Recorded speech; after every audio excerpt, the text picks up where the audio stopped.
Alright, so this video is for week 30's topic of transgender history. I think this is an interesting topic. A lot of times, I think, I don't want to say that, I don't know how to put this, but I feel like we are lucky in comparison to people that came along back in the day. They weren't, they didn't have access to hormones even if they would have been interested in taking them. I mean, I know not every trans person takes hormones or wants surgery, but I'm sure some of these people, if given the chance, would love to have been on T or taken estrogen, or had surgery. So uh, I'm sure their life was very different, and for the most part, I'm almost positive that they lived in a hostile environment, or if they were lucky, they might have lived in a time period where people didn't pay them much mind, because it wasn't as well known or published that transgender people even existed. So, because I kind of got two different impressions about a couple different people I read about. I'm focusing on Billy Tipton.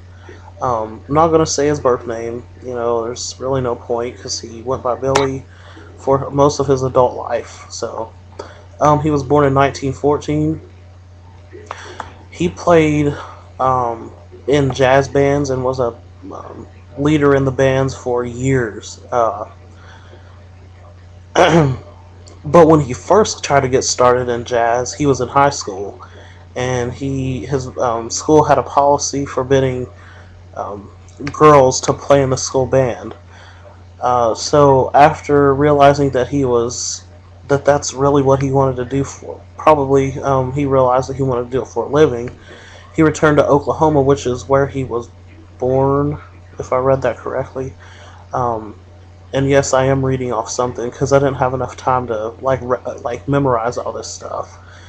But anyway, he was able to join a school band when he returned to Oklahoma. So, um, it says in 1933, Tipton began dressing as male, which is the only way he was really allowed to play in the band with his male counterparts. So that would have made him around 19 years old, and um, career opportunities in jazz for women, I guess at that point weren't that good. I guess it was very difficult to get into jazz as a female. So as he kind of went on and got more popular, his band became a little bit more successful. Um, he adopted his father's nickname, which was Billy, and he began to actually bind and pack um, for his performances at first, and then it looks like about 6 years later, he began presenting full time as male, and that was in both performing with his band and in his personal life. And it is interesting to note that throughout most of his life, only his cousins knew. I guess besides his parents, but only his cousins knew about Tipton having been born female. So, um, anyway, there's a lot of history about some of the bands and some of the areas that he played in. Um, I'm not really going to get into that because it's pretty extensive, but during that time, uh, I guess um, in the 70s, it looks like he was forced to retire from playing because he developed arthritis. Um, Early in his career, he dated several women, most of which seemed to describe feeling as though they were definitely in a heterosexual relationship. Um, and this was interesting here. One of the first ones that they mentioned here was a lady named Betty Cox. Um, she described him as the most fantastic love of her life, which I thought was interesting. He actually came up with some explanations that felt comfortable enough to himself about that he'd been in a serious car accident, which had badly damaged his genitals and broken some ribs, and that to protect his damaged chest, he had to bind it. So I thought that was interesting, and I guess his way to deal with his body. So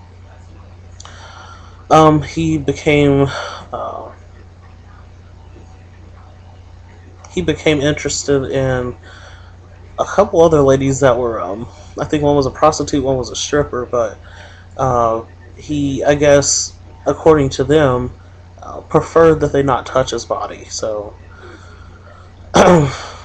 he then became involved with a lady named Kitty Kelly, and they they weren't formally married. I guess of course he couldn't legally get married, but they ended up adopting 3 sons together. And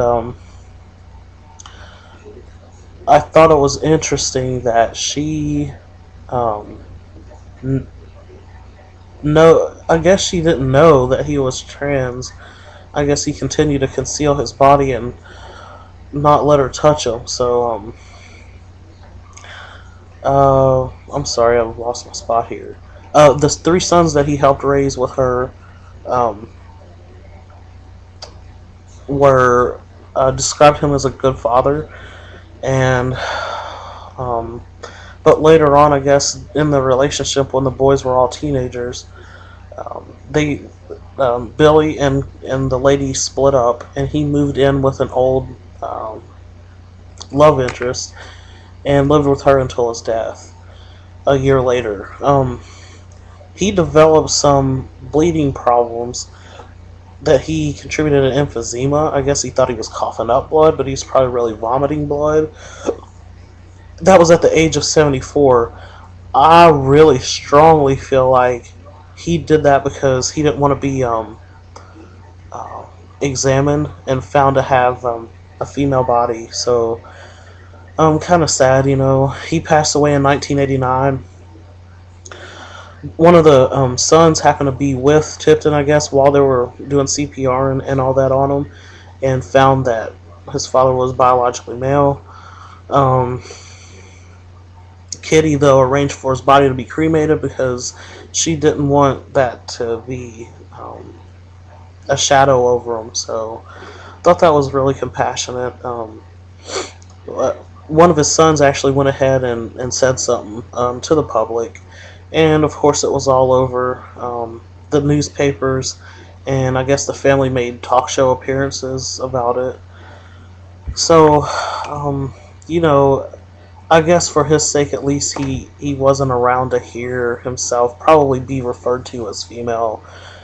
But I just found it very interesting that he was able to live his life um, as full time male, and then his band members were cool with it, and that the family, like the 2 cousins, kept it uh, under wraps. So anyway, hopefully I didn't bore you to death. I know it's I was pretty much reading off something, but um, I think it's important to take a look at some other uh, people in history that were trans and that made it through life. You know, sometimes without a whole lot of discrimination. So anyway, hope you enjoyed my video, and I will talk to you later.